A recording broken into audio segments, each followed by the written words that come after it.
The grand hall was filled with the low murmur of conversation, the soft clinking of glasses, and the faint scent of expensive perfume. People dressed in elegant clothes moved about under golden chandeliers, talking about music, art, and success.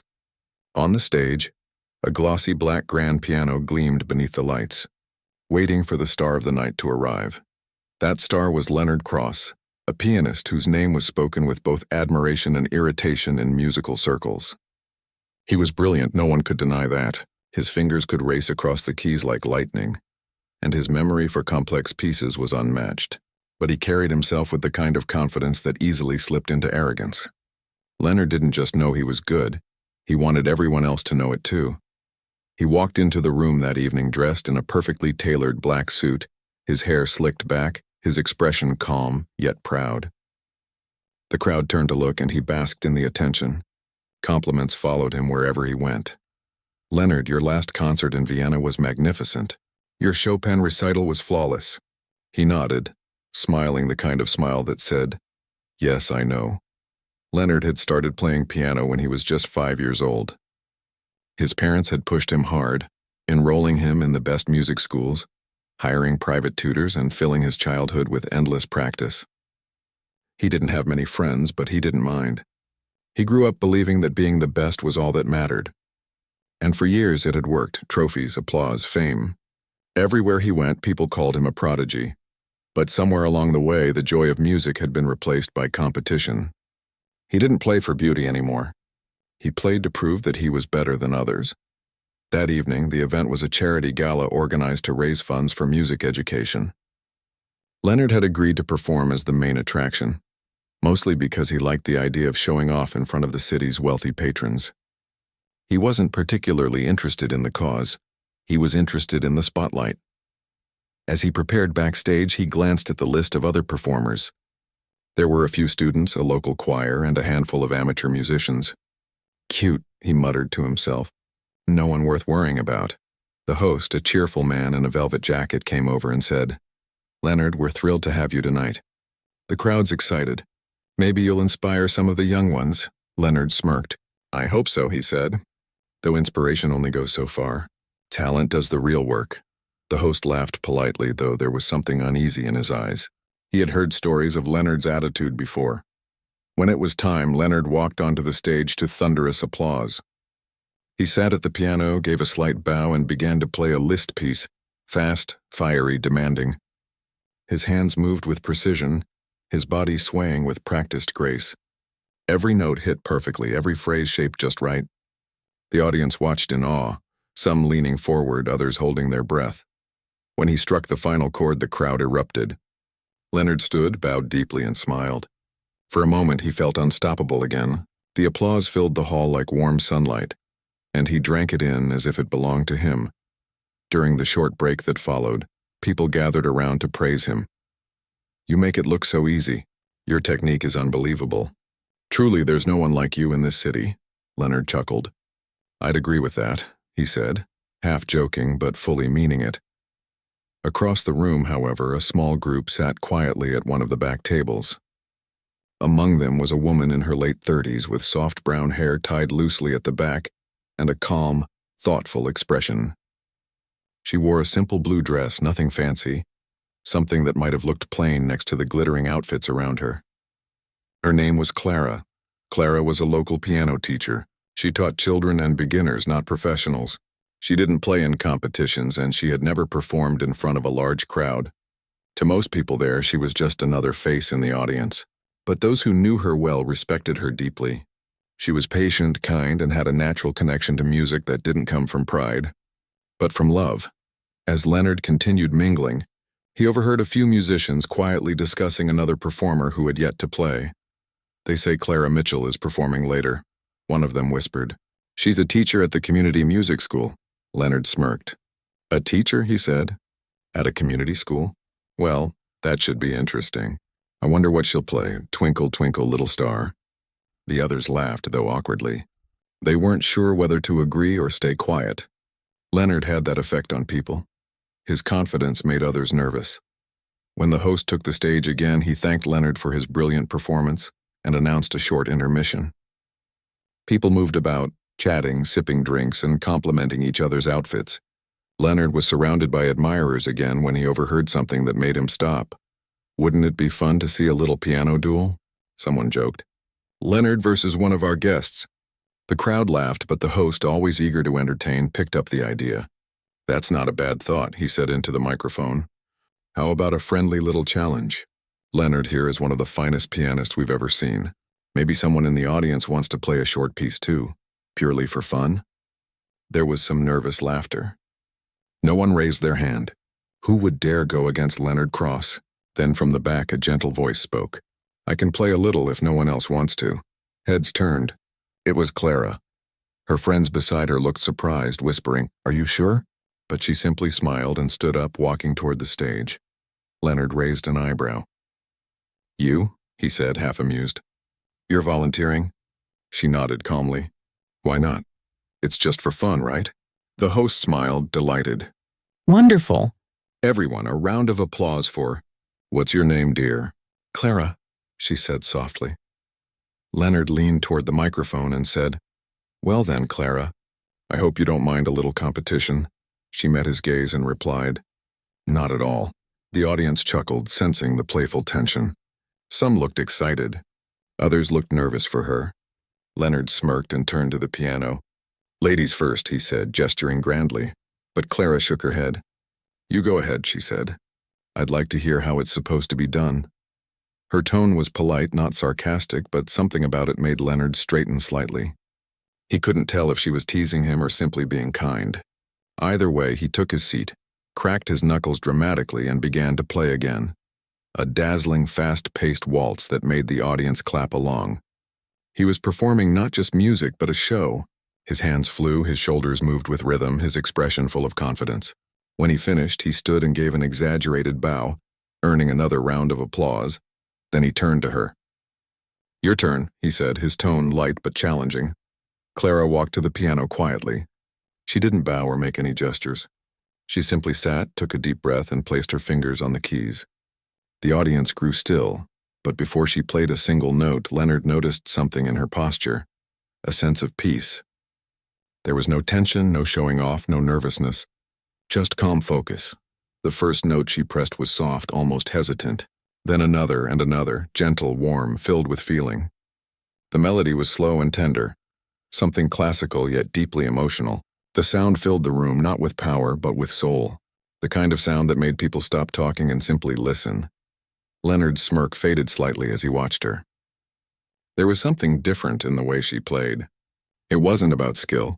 It was about connection. He found himself holding his breath without realizing it. By the time she finished the first few bars, the audience had gone completely silent. Even the waiters stood still, listening, and though Leonard didn't admit it out loud somewhere deep inside, he felt something he hadn't felt in years, and a tiny flicker of doubt. He didn't know it yet, but that quiet, simple woman was about to teach him something he'd forgotten long ago, that music isn't a competition. It's a conversation, one that only the humble can truly hear. As the last notes faded into the air, the crowd remained silent for a moment before breaking into applause. Clara looked up, gave a small smile, and nodded politely. Leonard's hands twitched slightly as if unsure whether to clap or fold them. For the first time that night, he didn't feel like the star, and that, though he didn't know it yet, was where everything began to change. The last note from Leonard's performance lingered in the air like smoke, fading slowly into silence. The audience clapped again, louder than before, clearly entertained by his energy and confidence. Leonard turned toward Clara, who still sat quietly at her chair, her hands folded in her lap, her face calm and unreadable. He gave her a small smirk. "Your turn," he said. Clara stood, walked toward the piano without saying a word, and sat down. She adjusted the bench slightly and rested her hands on the keys, not pressing them yet, just feeling the surface. The audience leaned in, waiting for what they assumed would be an awkward attempt to follow the showman's grand performance. Then she began to play. The first few notes were soft and slow, almost too quiet for the room, but within seconds the melody grew deeper. Her touch was light, her timing natural. She wasn't showing off, and she was telling a story. Each note felt like a heartbeat, every pause like a breath. At first, Leonard watched with mild amusement. He had expected mistakes, hesitations, maybe a few wrong notes, but there were none. Her fingers moved smoothly, not fast, but with purpose. The melody wasn't complex, yet it had something his performance didn't. Warmth. The crowd grew silent.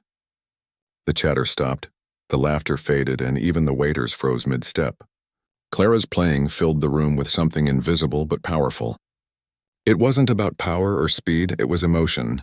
It reached people where Leonard's perfect technique never could. When she played the final note, the hall was completely still. For a moment, no one moved. Then the applause came, slow at first, then thunderous. People rose to their feet, clapping, some even wiping away tears. Leonard felt his jaw tighten. He clapped politely, though his stomach twisted. He told himself the audience was reacting out of surprise, not real admiration. Beginner's luck, he muttered under his breath. The host stepped forward, beaming. Now that, he said, was something special. A heartfelt thank you to both of our pianists for sharing their music tonight. Clara smiled modestly and stood, giving a small nod to the audience.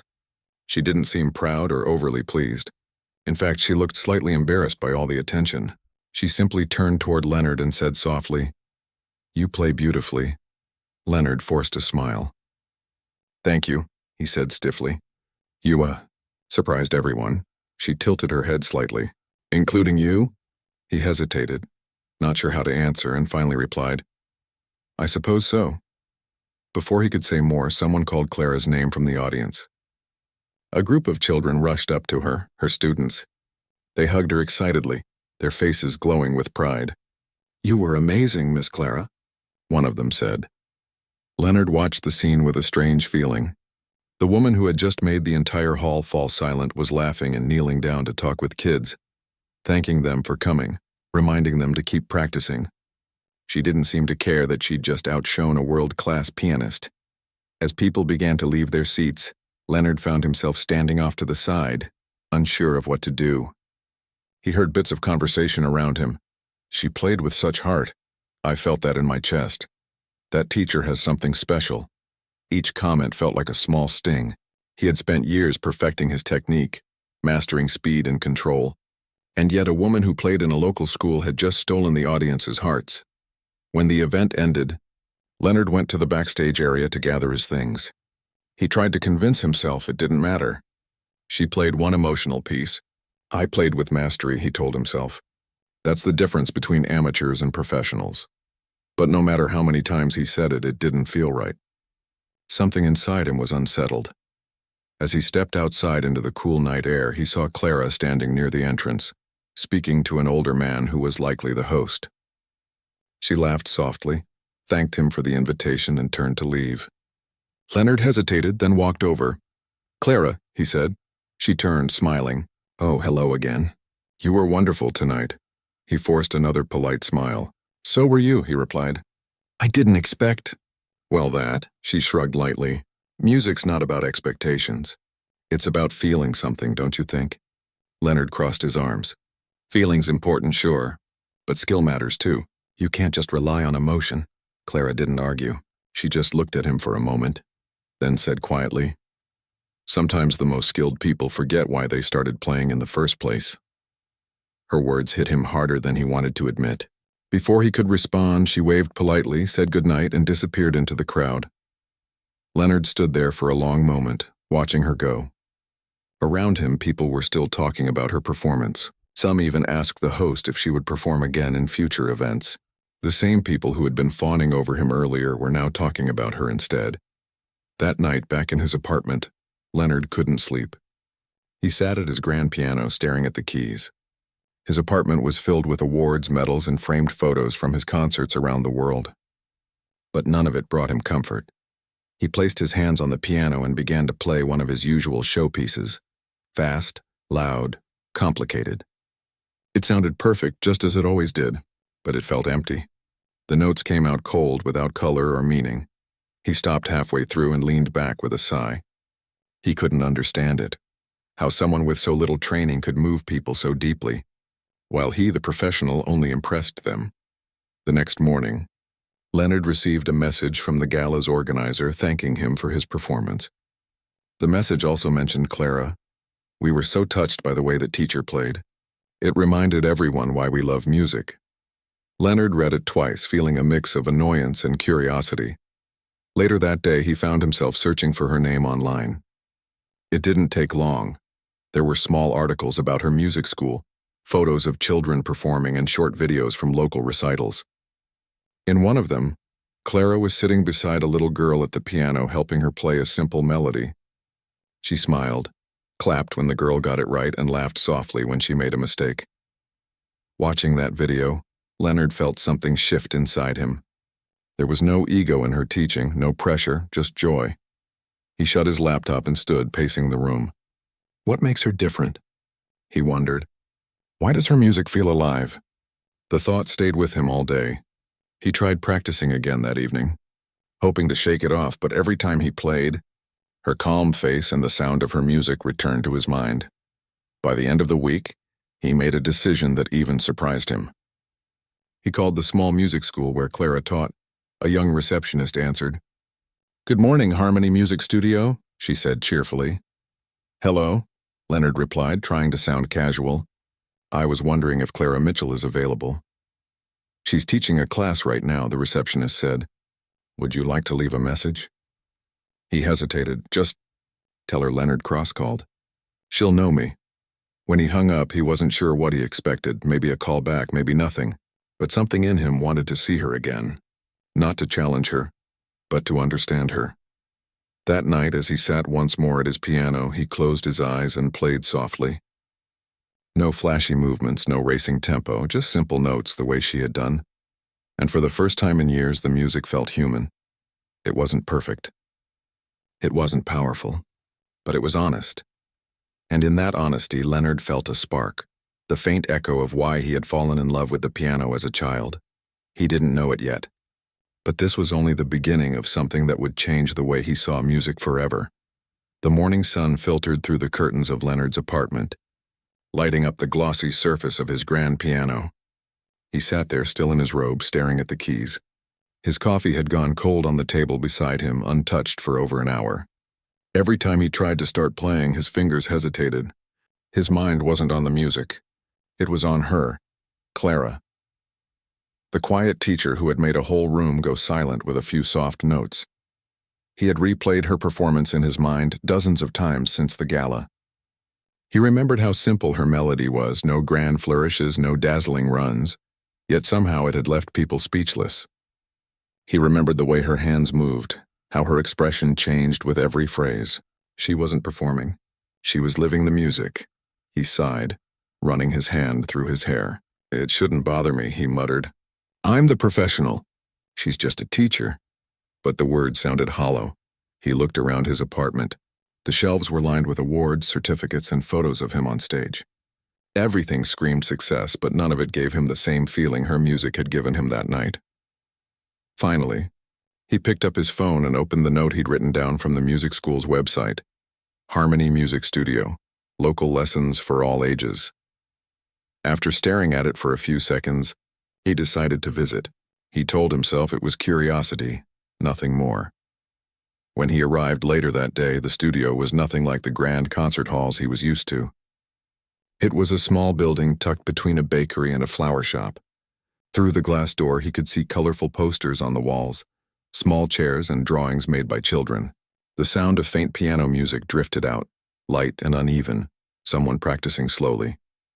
He stepped inside, the little bell above the door jingling. A young receptionist looked up and smiled. "Hello, can I help you?" "Yes," Leonard said. "I'm looking for Clara Mitchell." "Oh, she's in the back room with her students," the receptionist replied. "You can wait here if you'd like." He nodded and sat down on one of the benches by the wall. The air smelled faintly of crayons and sheet music. Through the half-open door at the back, he could see Clara sitting beside a young boy at the piano. The boy was struggling through a simple melody, hitting a few wrong notes. Clara didn't correct him harshly. She smiled patiently and said, "Try that again. Listen to what the piano is telling you." The boy frowned, tried again, and this time played it better. She clapped softly and said, "See? The piano always helps you if you listen." Leonard found himself smiling without realizing it. He had never spoken to his students or anyone like that. When he taught, he was strict and demanding. He never thought about how the student felt. Watching her, he began to understand why her music had that warmth. She treated every note like a living thing. When the class ended, the children ran past him, laughing and talking loudly. Clara followed them out, waving goodbye to each one. When she saw Leonard sitting there, her eyebrows lifted in surprise. "Leonard, I didn't expect to see you here." He stood quickly, feeling awkward for the first time in a long while. I was nearby," he said. "Thought I'd drop in." She smiled slightly. "Nearby? This part of town isn't really your usual scene." He chuckled nervously. "You caught me. I wanted to talk to you about your playing the other night." Her smile faded a little and she looked curious. "Oh, what about it?" He rubbed the back of his neck. "I guess I wanted to understand how you do it, how you make people feel things when you play." She looked thoughtful for a moment. "I don't really think about it," she said. "I just play what I feel. I think the piano understands honesty." "Honesty," Leonard repeated quietly as if testing the word. "I suppose that's not something I've thought about in a while." Clara studied him for a moment. "You've spent your life chasing perfection, haven't you?"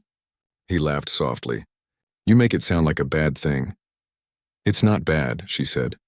"But sometimes perfection can block emotion. You're so busy playing everything right that you forget to feel it yourself." Her words stung, not because they were cruel, but because they were true. He looked away, pretending to study one of the children's drawings pinned to the wall, a stick figure at a piano surrounded by music notes. After a long pause, he asked quietly, "Would you teach me?" Clara blinked. "Teach you? Leonard Cross, the concert pianist?" He shrugged. "I guess even professionals have things to learn." She smiled, a mix of surprise and amusement. "All right," she said softly, "but only if you're willing to start like everyone else and no ego, no titles." He nodded. "Deal." That was how Leonard found himself returning to the small music studio week after week. He didn't tell anyone. He arrived early in the morning, before her children's classes began. Clara would hand him simple exercises, slow scales, soft melodies, the kind of things he hadn't played since he was a kid. At first it felt ridiculous. He could play the most difficult pieces in the world, yet here he was practicing children's songs. But over time he started to understand what she was trying to show him. "Don't rush," she would say. "Let the sound breathe. Listen to what the notes are saying to each other." It wasn't about showing off. It was about listening, to the instrument, to the silence between the notes, even to himself. One morning, while he was playing, Clara closed her eyes and said, "Better." "You're not fighting the piano anymore," he paused mid-note. "Fighting it?" She smiled. "Yes, before you played like the piano had to prove something for you. Now you're just talking to it." He didn't reply, but her words stayed with him. Outside of lessons, Leonard began noticing small things he'd never paid attention to before. The way people hummed when they were happy, the rhythm of footsteps on the street, the natural music of everyday life. For years he had lived inside concert halls, surrounded by applause, but now he was hearing real music in the world around him. One afternoon, as their lesson ended, Clara said, "You know, you're improving." He grinned. "Are you saying the great Leonard Cross might be learning something from a community teacher?" She laughed softly. "Maybe, but remember, I'm not teaching you how to play. I'm helping you remember why you wanted to." That night, Leonard sat at home again, but this time when he played, the notes felt alive. He closed his eyes and let his fingers move naturally without trying to impress anyone. The sound filled the room softly, warmly, and for the first time in years, he smiled while playing. He didn't care if anyone was watching. He didn't care about perfection. He just cared about the music. And in that quiet moment, he realized something he'd never thought before, that the woman he once dismissed as a simple teacher had managed to do what fame and success never could. She had given him back the part of himself that he'd lost long ago. As the final note faded into the night, Leonard sat still, his hands resting on the keys. For the first time, the silence that followed didn't feel empty. It felt full of gratitude, of peace, of something real. He didn't know what tomorrow would bring, but one thing was certain. He was no longer the same man who had walked onto that stage with arrogance in his heart. Something had changed. Something had begun to heal. And deep down, he knew that change had only just started. The weeks passed quietly, and for the first time in years, Leonard felt a strange kind of peace. His mornings were no longer filled with rehearsals, and his afternoons no longer spent chasing perfection. Instead, he visited the small studio twice a week, always at the same time, always greeted by the same warm smile from Clara. It wasn't the kind of place a man like him would normally go. The walls were covered with drawings of little pianos and stick figures. There were colorful cushions on the floor, small stools for the children, and a faint smell of chalk and old sheet music. Yet Leonard began to love that simple space. It didn't feel like a classroom. It felt alive. Clara always started their sessions the same way. She would ask him to close his eyes and play a few soft chords, not worrying about tempo or precision. "Don't think about how it should sound," she would say. "Just listen to how it feels." At first, that instruction made no sense to him. His whole life had been about discipline, hitting the right notes at the right moment. But slowly, something inside him began to shift. He stopped fighting the music and started listening to it. Sometimes they didn't even play. They would sit and talk about their childhoods, about why they loved music, about the first time they'd ever touched a piano. Clara told him she'd learned on an old upright that her grandfather had repaired himself. It was missing a few keys, she said, smiling. But that made me love it even more. I had to learn how to make music with what I had. Leonard laughed softly. "My parents bought me a brand new one when I was 6, he said. I used to think it was perfect. Maybe that's why I've been chasing perfection ever since." Clara looked at him with gentle understanding. "You don't need a perfect piano to make beautiful music," she said. "You just need a heart that's willing to listen." One day after their lesson, Leonard noticed a poster near the entrance of the studio. It announced a small local recital, a charity event for the community center. He read the details and turned to Clara. "Are you performing in this?" he asked. She nodded. "Yes, my students will play. It's just a small event. Parents come, we raise a little money, and everyone has fun." "Fun?" Leonard repeated as if it were an unfamiliar word. "Do you mind if I come and watch?" Clara smiled. "You're welcome to. But if you're expecting a concert, you'll be disappointed. It's not about perfection. It's about joy." That answer stayed with him. When the day of the recital arrived, Leonard arrived early and took a seat in the back of the hall.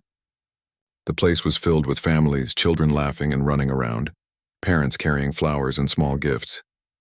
There was no red carpet, no photographers, no critics, just a stage with a single piano in the center.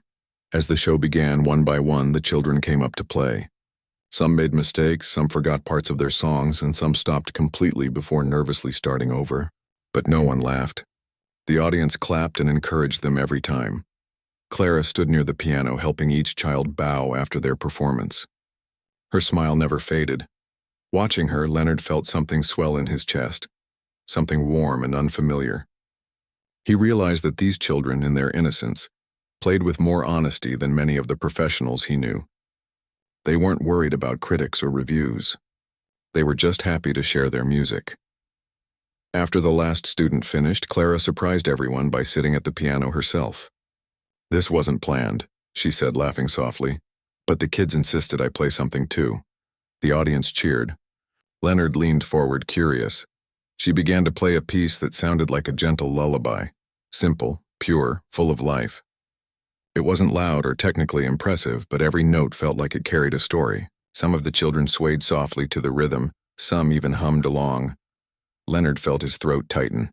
The sound filled the small hall like sunlight spilling through a window. He realized he wasn't just hearing music, he was witnessing something human, something beautiful. When she finished, the audience clapped and Leonard found himself on his feet, applauding with genuine admiration. After the recital, he waited for her outside. The air was cool and the streetlights cast a soft glow over the quiet street. When Clara stepped out, holding a small bag of gifts from her students, he smiled. "That was wonderful," he said. She looked surprised. "You really think so?" "It wasn't anything grand. That's what made it beautiful," he said. "You don't need to impress anyone to move them." She tilted her head, studying him. "You sound different," she said softly. "Maybe I am," Leonard admitted. "For the first time in a long time, I feel like I actually understand music. Not as a competition, but as something Alive, she smiled, clearly pleased. Then my job here is done. He shook his head. Not yet. You've shown me what music can be. Now I want to learn how to share it the way you do. There was a pause, a quiet, comfortable silence between them. Then Clara nodded. All right, she said. But if you're serious, I'll give you your next challenge. He raised an eyebrow. Challenge? Yes, she said with a playful smile. You're going to play at our next recital. Leonard laughed, thinking she was joking. You want me to perform for parents and kids? Exactly, she said. And not your usual style. I want you to play something simple, something that means something to you. He hesitated. I don't know if I can. You can, she said firmly. You just have to forget who you are when you sit down at that piano. That night, Leonard couldn't stop thinking about it. He sat at home staring at his piano. All his life he had played for judges, critics, audiences that demanded perfection. Now, he was being asked to play for children, and to do it from the heart. It terrified him. But it also excited him. Over the next few weeks, he worked on a piece that he hadn't touched since he was a boy. It was the first song he had ever learned, a short lullaby his mother used to hum when he practiced as a child. It wasn't difficult, but it carried memories, feelings, and a kind of tenderness that he had buried long ago. Each day he practiced slowly, not to perfect it, but to feel it. He thought about the meaning of every note. He imagined his mother's gentle voice, the old piano he'd played on, the joy he'd once felt before music became a race. When the next recital day arrived, the studio was filled again. This time Leonard sat among the families waiting for his turn. Clara introduced him with a smile. Tonight we have a very special guest, someone who reminds us that even great musicians can still be students of the heart. Leonard took a deep breath and walked to the piano. The room fell quiet. For a moment he hesitated, not out of fear but out of emotion. Then he placed his hands on the keys and began to play. The melody was slow, simple, and honest. Every note carried a story, his story. The years of ambition, the loneliness of perfection, and the rediscovery of joy all lived in the music. When he finished, there was silence again. Then the applause came. Not the loud formal applause of concert halls, but warm, heartfelt clapping from people who truly felt something. Some of the children even cheered. Leonard stood smiling, not proudly but gratefully. He looked at Clara, who was smiling too, her eyes full of quiet pride. That night, as they walked out together, Leonard said, I think I finally understand what you meant about honesty in music. She nodded. And, he smiled softly, it's the hardest thing I've ever learned. Clara laughed gently. That's because it's the most important thing.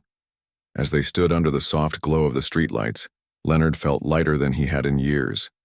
For once, there was no need to prove anything, not to anyone, not even to himself. Music had finally become what it was always meant to be, a language of the heart. The small recital had ended, but the feeling it left behind stayed with Leonard for days. Every time he thought about that night, he felt a warmth in his chest that he couldn't quite explain. It wasn't pride, and it was something deeper, something peaceful. For the first time in his life, he had played not to impress, but to connect. The next morning, when he walked into the music studio, Clara was already there, sorting through a pile of sheet music.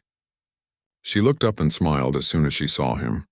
You were wonderful, she said. He gave a small laugh. I was terrified. That's good, she said lightly. Fear keeps you honest. You played from your heart, and that's what people felt. He nodded, then leaned against the piano. You know, I didn't realize how much I missed that feeling. The way music can make people breathe together. For years I thought the only thing that mattered was being perfect. Clara closed the folder in her hands and looked at him thoughtfully. Perfection is a lonely thing, she said.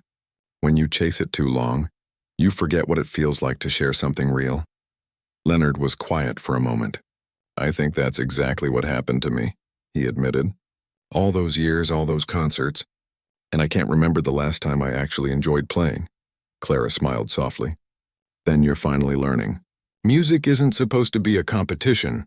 It's supposed to be a conversation. He thought about that for a while. A conversation? That was exactly how it had felt during his last performance. The piano wasn't a tool anymore. It was a voice, one that spoke for him. Over the next few weeks, he continued visiting the studio. Sometimes they practiced. Sometimes they just talked. They talked about everything, not only music but life, choices, and regrets. Leonard shared stories of traveling the world, of standing before crowds who adored him but never really knowing why he felt empty afterward. Clara listened quietly, her eyes gentle. She never interrupted, never tried to fix him. She just listened. One afternoon she asked, "When was the last time you played something just for yourself?" Leonard frowned. "I'm not sure. Maybe when I was a teenager," she nodded. "You should try it again. No audience, no expectations. Just play something for you." That night, Leonard did exactly that. He sat at his piano in the quiet of his apartment. The city lights glowed through the window, and for once there was no pressure, no goal. He played slowly, letting his fingers wander across the keys. It wasn't a famous piece, and it wasn't even a real song. It was just sound drifting and honest.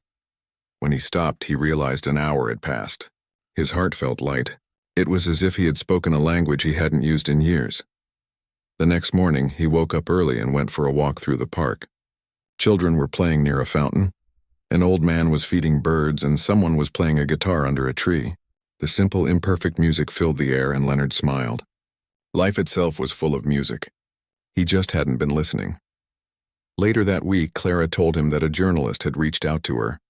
The story of the piano duel from the gala months ago had begun spreading online. Someone had recorded part of the event, and the video was getting attention.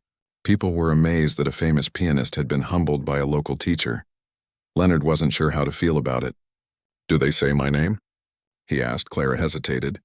"Yes, but they also talk about how you've changed. They call it a beautiful lesson about humility." He sighed, shaking his head. "I guess it was bound to get out." She placed a hand on his arm. "Don't be embarrassed. Sometimes when people see honesty, it inspires them. Maybe your story will remind others that even success can learn from simplicity." He looked at her and smiled faintly. "You always find the right words." As weeks passed, invitations started coming again. Concert halls that once stopped calling him were reaching out. But Leonard felt torn. He wasn't sure if he wanted to return to that world. The spotlight didn't tempt him like it used to. One evening, while they were cleaning up after a lesson, Clara asked, "Will you ever play on a big stage again?" He thought for a moment. "Maybe," he said, "but only if it means something. I don't want to go back to being who I was. I want to play in a way that feels true." She smiled softly. "Then you'll know when the right moment comes." That moment came sooner than expected. A few months later, Leonard received an invitation from a well-known concert hall, the same one where he had played years ago, back when his arrogance was at its peak. They wanted him to headline a charity performance for young musicians. The cause reminded him of Clara's school. He hesitated at first, but Clara encouraged him. "Do it," she said. "But this time don't play to impress them. Play to reach them." The night of the concert, Leonard stood backstage, his hands resting lightly on the piano cover. The hall was packed, hundreds of faces waiting for him. But this time he didn't feel the usual pressure. He wasn't here to prove anything. When he walked onto the stage, the applause was warm and respectful, not wild or deafening. He bowed, sat down, and took a deep breath. Then instead of launching into one of his usual flashy pieces, he began to play the same lullaby he had played at the children's recital. Simple, gentle, full of feeling. The crowd fell silent within seconds. Every note filled the space with warmth. For the first time on that grand stage, Leonard felt connected. Not above the audience, but among them. He played with gratitude, remembering Clara's words, remembering the children who had inspired him, remembering the moment he first realized that music wasn't about showing off. When he finished, there was a long pause before the applause began. It wasn't explosive, and it was heartfelt. People stood slowly, clapping, some with tears in their eyes. Leonard stood, bowed once more, and looked out over the audience. For the first time in his life, he didn't need the applause to feel fulfilled. After the concert, as he stepped off stage, he found Clara waiting near the side door. She had come quietly without telling him. When their eyes met, he smiled in disbelief. "You came?" "Of course," she said. "I wanted to see what honesty sounds like in a concert hall." He laughed softly. "And?" "It sounded beautiful," she said. "You found yourself again." He looked down, humbled. "You helped me do that." Clara shook her head. "No, you just needed someone to remind you where to look." They walked together outside into the cool night air. The city lights shimmered across the street, and the faint sound of music drifted from somewhere nearby. Leonard looked at her and said, "You know, I used to think that success meant being the best. But now I think success is just being real, being human." Clara smiled, her eyes warm. "That's the truest kind of success there is." As they stood there, a light breeze rustled through the trees, carrying with it the faint sound of a street musician playing a simple tune. Leonard closed his eyes and listened. Once he would have ignored it. Once he would have judged it. But now he just smiled. Because for the first time he wasn't chasing perfection. He was simply living in the music.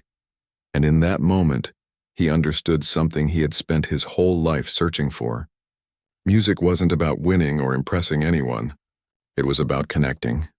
With the instrument, with the listener, and most importantly, with himself. The arrogant pianist had finally learned the most beautiful lesson of all, that true greatness doesn't come from mastery, it comes from humility. And as he walked beside Clara that night, the sound of the city blending with the soft rhythm of their footsteps, he knew that the man who had once sought applause had finally found something far more meaningful: peace. The months that followed were peaceful, filled with quiet days and gentle routines. Leonard spent most of his time at the studio, helping Clara with her students, fixing old sheet music and occasionally performing small duets with her for the children. The once celebrated pianist who used to chase fame was now content teaching kids who could barely reach the pedals. He often found himself smiling at how much he had changed.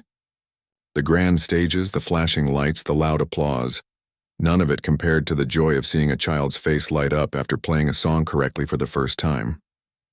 Every small success in that classroom felt bigger than any trophy he had ever received. Clara noticed the change in him too. "You look happier these days," she said one afternoon as they tidied up after a lesson. Leonard smiled, wiping dust off a piano lid. "Maybe I finally stopped fighting myself," he said. "All my life I thought music was about being the best. Now I realize it's about being honest." She nodded. "Honesty always finds its way to people's hearts." Sometimes they would talk late into the evening, long after the children had gone home. They would sit by the window, sipping tea while soft rain tapped against the glass. Leonard often shared how strange it felt to live without constant pressure. Clara would listen quietly, her gentle smile never fading. One evening he confessed something that had been on his mind. "You know, Clara, I used to think humility was weakness. I thought people who played quietly or simply were just not good enough. But now I see, it takes real strength to play without needing to prove anything." She looked at him for a long moment before saying, "Maybe that's what growing up is, learning to listen more than you speak." Her words stayed with him. He began to listen differently, not just to music but to life. The sound of footsteps on the studio floor, the laughter of children outside, the creak of the old piano bench, everything had rhythm. Everything was part of a greater song. As the year went on, Clara's small studio started to grow. More parents enrolled their children after hearing stories about the famous pianist who became a teacher. Leonard's presence brought attention, but he didn't mind. If anything, he felt proud that his fame was now being used for something good. One morning, while they were preparing for a student recital, Clara asked him to help one of the older boys with a complex piece. The boy, nervous and shy, struggled to keep tempo. Leonard sat beside him and said, "Don't worry about the notes.